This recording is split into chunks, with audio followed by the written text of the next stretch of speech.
આજની ધર્મકથા. પ્રણામ. લબ્ધિ વિજયજી મહારાજ મુનિપણાની અંદરમાં એવું જબરદસ્ત જીવન જીવી રહ્યા છે, સમર્પણ ભાવને કેળવીને, કે જોનારાઓને અને આજુબાજુના સહવર્તીઓને એવું લાગે કે જાણે આ મહાપુરુષનો જન્મ જ આવા ચારિત્ર જીવનના ગ્રહણ પછીના ગુણોને કેળવવા માટે થયો હશે. જેનું લક્ષ્ય ગુણ આધારિત છે, એ વ્યક્તિને ક્રિયાઓ એ એટલી બધી આનંદદાયક હોય, કારણ કે એને દરેક ક્રિયામાંથી કંઈક ને કંઈક ગુણ મળે છે. ક્રિયાઓ ફક્ત કરવાની નથી, ક્રિયાઓ માણવાની છે, અને માણ્યા પછીથી એને એમાંથી ગુણ લઈને ગુણને ભોગવવાનો છે. એટલે ક્રિયાનો અહંકાર ભોગવવો એ શુષ્ક ક્રિયા, અને ક્રિયામાંના ગુણને ભોગવવું એ પરમાત્માના શાસનમાં જે ક્રિયા કરવાની કીધી છે એવી ક્રિયા, પ્રભુ પ્રણીત ક્રિયા. એટલે આવી સરસ મજાની ક્રિયાઓ પૂજ્ય લબ્ધિ વિજયજી મહારાજ સાહેબ પોતાના જીવનમાં સંવેદી રહ્યા હતા. દીક્ષા થઈ, દીક્ષા પછીના સમર્પણના કાર્યમાં, વિનયના કાર્યમાં સાહેબજી અગ્રીમ હરોળની અંદર રહે એવી સરસ રીતે આગળ વધી રહ્યા હતા. વિહાર થયો, તારંગાથી આગળ વધતા વધતા અનેક ગામડાઓને લાભ આપતા આપતા ઈડરિયો ગઢ જેને કહેવાય એવા ઈડરમાં પૂજ્ય ગુરુ ભગવંત મોટા કાફલા સાથે પધાર્યા. મુનિ લબ્ધિ વિજયજી મહારાજ સાહેબ તો એમની સાથે પડછાયાની જેમ જ રહ્યા છે. આ ઈડરની અંદર ઘણા બધા પ્રશ્નો, ઘણી બધી વાતો, ત્યાંના સામાન્ય રીતે જે પેઢી વગેરે હતી એના પ્રશ્નો કેટલાક આટલા મોટા ગજાના મહાત્મા આવ્યા હોય કમલસુરી મહારાજ સાહેબ જેવા, એટલે લોકોને અપેક્ષાઓ પણ ઘણી હોય કે સાહેબ અમારા સંઘના આ પ્રોબ્લેમ્સ છે, અમારી આ વાતો છે. કમલસુરી મહારાજ સાહેબ બધી જ વસ્તુઓના ઊંડાણને જુએ, એમાંથી તાત્પર્ય કાઢે, ક્યાંક ન સમજાય તો ફરીથી કેટલાક લોકોને પૂછે કરે. અને આ જે એમની પદ્ધતિ હતી, કાર્ય પદ્ધતિ, એ બ્લોટિંગ પેપરની જેમ લબ્ધિ વિજયજી મહારાજ સાહેબમાં ઉતરતી ગઈ. દીક્ષાને બહુ મોટા હજી પર્યાયના એટલા વર્ષો થયા ન હતા, પરંતુ જાણે મૌન ઘડતર ચાલુ હતું, કારણ કે સતત કમલસુરી મહારાજ એપીઆર લબ્ધિ વિજય મહારાજ સાહેબને રાખે છે. અને આ ઈડરની અંદર ઘણા બધા પ્રશ્નોના ઘણા બધા નિરાકરણ લાવ્યા પછીથી પૂજ્યશ્રીએ ત્યાંના વર્ગને બોલાવી અને પ્રેરણા કરી કે તમે જ્યાં સુધી જ્ઞાનનો આગ્રહ નહીં રાખો ત્યાં સુધી પ્રશ્નો આવ્યા જ રાખશે. કારણ કે અજ્ઞાની જીવને પડોજણ ઊભી કરવાનો શોખ હોય, પણ જ્ઞાન હશે તો સમજણનું સ્તર આવશે, અને સમજણનું સ્તર આવશે તો પ્રશ્નો ઊભા થતાં ઓછા થશે. એટલે તમારે ત્યાં અહીંયા પાઠશાળાની સખત જરૂરિયાત લાગે છે. અને એમાં પણ પાઠશાળા શબ્દ બોલો એટલે તમને એવું લાગે કે આ તો બાળકોનું છે, એવું નહીં. એક વિશિષ્ટ પાઠશાળા એવી થવી જોઈએ કે જેમાં સંઘના આબાલ વૃદ્ધ તમામ લોકો પોતાની મરજી મુજબનું અને પોતાની પ્રકૃતિ મુજબનું ભણી શકે. તમારે પંડિતજીઓ રાખવા જોઈએ, બાળકો માટેના અલગ હોય, વડીલો માટેના અલગ હોય, આગળનું ભણવું છે એ લોકો માટેના અલગ હોય. એક તંત્ર ઊભું કરવું જોઈએ. અને આવું તંત્ર જો સંઘની અંદર નહીં હોય તો સંઘનો દરેક આરાધક પોતાની મેળે અજ્ઞાનવશ ક્રિયાઓ કરી અને પોતાનું જીવન પૂરું કરી લેશે. સાહેબે બહુ સરસ વાત મૂકી કે શ્રી સંઘ છે જ એટલા માટે કે એ શ્રેષ્ઠ આલંબનો પૂરા પાડે.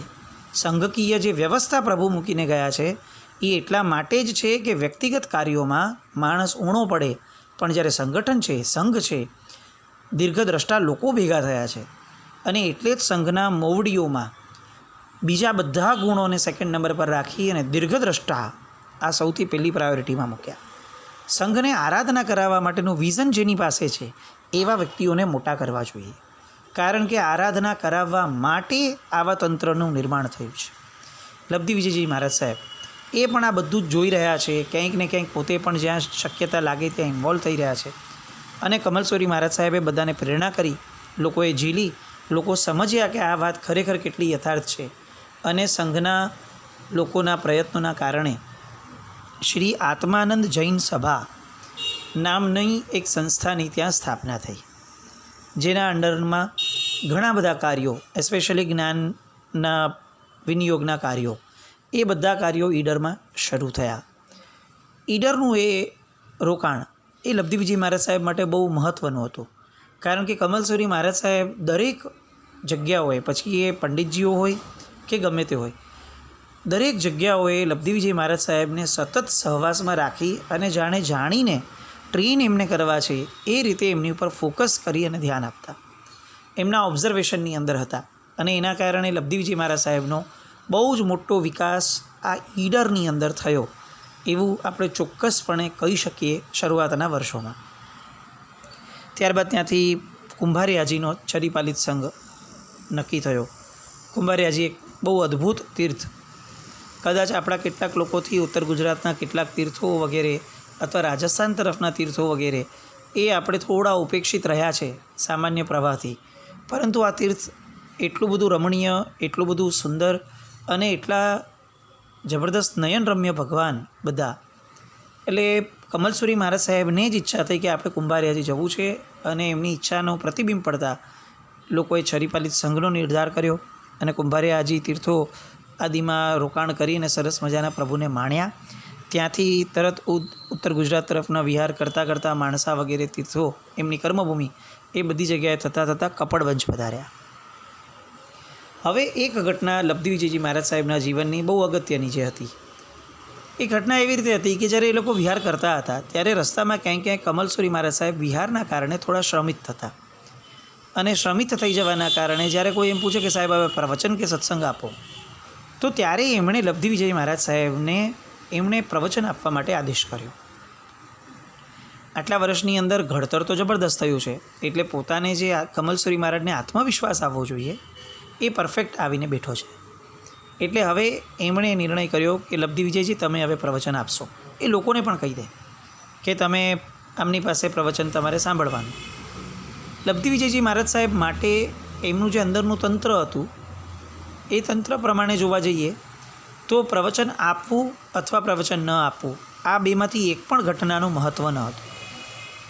મહત્ત્વ હતું એ કે મારા ગુરુ મહારાજે મને આ કરવા કીધું છે, અને એના કારણે ક્યાંય પણ પ્રવચન સારું છે, ખરાબ છે, લોકોને કેવું લાગે છે, આનાથી લોકો કેટલું શીખ્યા, આ દ્વારા લોકો કેટલા આપણને વખાણશે, આવો એક પણ વિકલ્પ ઊંડાણમાં પણ એમને સ્પર્શ્યો નહીં. કારણ કે એમની માટે ગુરુની આજ્ઞા એ જ સર્વસ્વ હતું, એમાં કોઈ બારીઓ હતી જ નહીં, આ એક જ માર્ગ. અને એના કારણે પોતે એટલું બધું ફોકસ સાથે જ, કારણ કે ભણતર બહુ જબરદસ્ત ચાલુ હતું, એટલું બધું ફોકસ સાથે લોકોને આપી શક્યા, વેરાયટી વગેરે. એક તો યંગ બ્લડ છે એટલે આપવાની પદ્ધતિઓ સાવ અલગ, એમાં પણ તાર્કિક રીતે આપવું એ એમની એક આગવી શૈલી હતી. એટલે લોકો ધીરે ધીરે ઘેલા થવા લાગ્યા. એમના પ્રવચનોની કિંમતો લોકોને બહુ જ મોટા પાયે અંકાવાની શરૂ થઈ. ક્યાંક કમલસુરી મહારાજ સાહેબ પણ લોકોને પૂછે, मुनि लब्धिविजय जी का प्रवचन कैसा होता है, कैसा करते हैं प्रवचन, આમ કરીને શ્રાવકોને અલગથી બોલાવીને પૂછતા પણ હતા. એ સમયે સાહેબના જીવનચરિત્રની અંદર એક અનુભવી શ્રોતા જે છે, ભરૂચના સુશ્રાદ્ધવર્ય અનોપચંદભાઈ, બહુ મોટું નામ, એમણે કમલસુરી મહારાજ સાહેબને લબ્ધિવિજયજી મહારાજ સાહેબના પ્રવચન માટે કેટલાક સ્ટેટમેન્ટ્સ આપ્યા હતા. એ ખાસ અહીંયા મૂક્યા છે. મુનિશ્રીની વાણી શાંત છે છતાં મધુર છે. ભાષાનો ઢાળ નથી, પણ ભાષાની ભવ્ય ઝલક છે. ઉત્સર્ગ માર્ગનું એકાકી પ્રતિપાદન નથી કરતા, પણ સાથે જ અપવાદ માર્ગનું જ્ઞાન પણ આપે છે. તાત્વિક વિષયની ચર્ચા કરે છે, પણ સૂક્ષ્મને સ્થૂળ કરવાની તાકાત પણ એમની અંદર સુપેરે છે. દાન, શીલ, તપ અને ભાવની મુખ્ય વાત કરે છે, પણ સારાએ જૈન દર્શનની તેમાં છણાવટ પણ કરે છે. ધર્મસભામાં પ્રશ્નોની જડાજડી થાય છે, પણ સામે ઉત્તરોની પણ રમઝટ જામે છે. સમયની મર્યાદા છે, પણ જનહૃદયની પીપાસા અતૃપ્ત જ રહે છે. સાહેબ, વધારે શું કહું, જેમ શુક્લ દ્વિતીયા એટલે કે બીજના ચંદ્રને જોવા માટે જનતા ઉમટે છે, એમ લબ્ધિવિજયજી મહારાજના પ્રવચનનું નામ સાંભળી અને જનતા દોડે છે. આ મારો 15 દિવસનો અનુભવ છે. સાહેબને એમણે અંતે વિનંતી કરી કે સાહેબ, આપનો શાસન સેવાનો ભાર વહેવા માટે આ મુનિ એ વૃષભ સમાન આપ ભણીને ચાલજો. અનુપચંદભાઈ એ સમયે બહુ મોટું નામ ગણાતું. એ સમયના શ્રાવકો પણ એ ધીર ગંભીર પીઢ અને પંડિત કક્ષાના હોય. આજે આપણી પરિસ્થિતિ અલગ છે. આજે ઇન જનરલ આપણે ત્યાં પૈસાદાર લોકોનું મહત્ત્વ એટલું બધું વધી ગયું કે પૈસાદારના ઓપિનિયન પ્રમાણે આપણે ચાલતા થઈ ગયા. પણ પરંપરા પરમાત્માના શાસનની એ જ્ઞાનગર્ભિત છે. અહીંયા જ્ઞાનીનું મહત્ત્વ છે અને શ્રાવકો પણ એવા જ્ઞાની રહેતા. અને એટલે આવા જ્ઞાની શ્રાવકોનો વ્યૂ પોઈન્ટ બહુ મેટર કરતો મહાત્માઓ માટે પણ. અને આ અનુપચંદભાઈની વાત એમણે કમલસુરી મહારાજને કીધું અને कमलसुरी महाराज साहब कीधु कि हाँ भाई सचमुच तुम्हारी बात सत्य है, मैं भी उसी विचार में हूँ. અને આવું કહેતા મુનિ લબ્ધિ વિજયજી મહારાજ સાહેબને હવે નિયમિત વ્યાખ્યાન કરાવવાનું શરૂ થયું. આ વક્તૃત્વ શક્તિની સરવાણી જે ભરૂચમાં શરૂ થઈ એ પછી આગળ જતાં બહુ જ વિશાળ બની, બહુ જ વિશાળ. પૂજ્યશ્રી જ્યારે ભરૂચ વગેરે થઈ, કુંભારિયાજી માણસાથીને કપડવંજ આવ્યા ત્યારે કપડવંજની અંદર બહુ સરસ સભાઓ જામતી હતી. એક પ્રસંગ બન્યો હતો દિલ્હીની અંદર. એ સમયની કોર્ટમાં આર્ય સમાજી લોકોએ મૂર્તિ પૂજાનો વિરોધ, આર્ય સમાજી એટલે એ આર્ય સમાજી લોકોએ આપણી મૂર્તિ પૂજાના નિષેધ માટે અને બીજા આપણા કેટલાક સિદ્ધાંતોના વિરોધ માટે દિલ્હીની કોર્ટની અંદર કેસ કર્યો હતો. આ વાતની જાણકારી કમલસુરી મહારાજ સાહેબ પાસે સહેજે આવે જ, કારણ કે બહુ મોટું નામ એ સમયનું. અને કમલસુરી મહારાજ સાહેબ આગળ આવે એટલે તરત લબ્ધિ વિજય મહારાજ સાહેબ પાસે આવવાની છે. લબ્ધિ વિજય મહારાજ સાહેબે એ સમયે ફૂલ સ્ટડી કર્યો આખો કેસ. આર્ય સમાજીઓએ જે આરોપ કર્યા હતા, જે વાતો મૂકી હતી, ક્લેમ્સ કર્યા હતા એ, અને દિલ્હીનો જે સંઘ હતો કે જે કેસ લડી રહ્યો હતો એ લોકો જે પોતાની બાજુ મૂકવાના હતા, પક્ષ મૂકવાના હતા, એ પક્ષની બધી ડિટેલ આ બધું મુનિ લબ્ધિ વિજયજી મહારાજ સાહેબે અહીંયા બેસી અને સ્ટડી કર્યું. સ્ટડી કરતાં એમના પોતાના જ્ઞાનમાંથી કેટલીક વસ્તુઓ બહાર આવી અને એમણે આ લોકોને કીધું કે આ મુદ્દે આ રીતે ઘેરવા જેવા છે આ લોકોને. અને આ સ્પષ્ટ વિધાન આપણે ત્યાં આવે છે એટલે રેફરન્સ સાથે ગ્રંથોના તરત જ એમણે શ્લોક વગેરે પદો આપ્યા. હવે કેસ લાંબો ચાલતો હતો. કદાચ હું એવું માનું છું કે લબ્ધિ વિજયજી મહારાજ સાહેબ એક નવો ટ્રેન્ડ શરૂ કરવાના પ્રણેતા ગણી શકાય. લબ્ધિ વિજયજી મહારાજ સાહેબે કેટલાક મનોમંથન પછીથી કપડવંજની જાહેર સભાની અંદર એક પ્રપોઝલ મૂક્યું કે આપણે ત્યાં દાનશીલ તપભાવ, દાનને મુખ્ય ધારામાં ગણ્યો, સૌથી પહેલો ધર્મ. પણ દાનનું સ્વરૂપ આપણે શું વિચારીએ છીએ? દાનની વાત આવે એટલે આપણે ત્યાં ઉપાશ્રય, જિનાલય, આવા કોઈ પણ મકાનો, કોઈ પણ વ્યવસ્થા તંત્રો, આના સિવાય આપણે ક્યારે પણ દાનના ક્ષેત્રને લિબરલ દ્રષ્ટિથી ક્યારે જોયું નથી. આજે હું તમારી સામે એક પ્રપોઝલ મૂકવા માગું છું કે જ્યાં દાનનો પ્રવાહ વળવો જોઈએ અને વળવો જ જોઈએ. અને સાહેબે કીધું કે તમે મને સમજાવો કે તમે કેટલા મૂર્તિ પૂજાના વિરોધી વ્યક્તિઓને જીવનની અંદર તમે લોકો સમજાવીને મૂર્તિપૂજક કરી શકશો. અને આજે આર્ય સમાજી લોકોએ દિલ્હીમાં એક કેસ કર્યો છે અને આ કેસ દિલ્હીનો સંઘ લડી રહ્યો છે. જો એ કેસ આપણે જીતી જઈએ, એક જ કલમની તાકાતથી કેટલાય વર્ષો માટે, ભવિષ્ય માટે એક આખી પેઢીને આપણે મૂર્તિ પૂજાના વિરોધીઓથી બચાવી લેશું.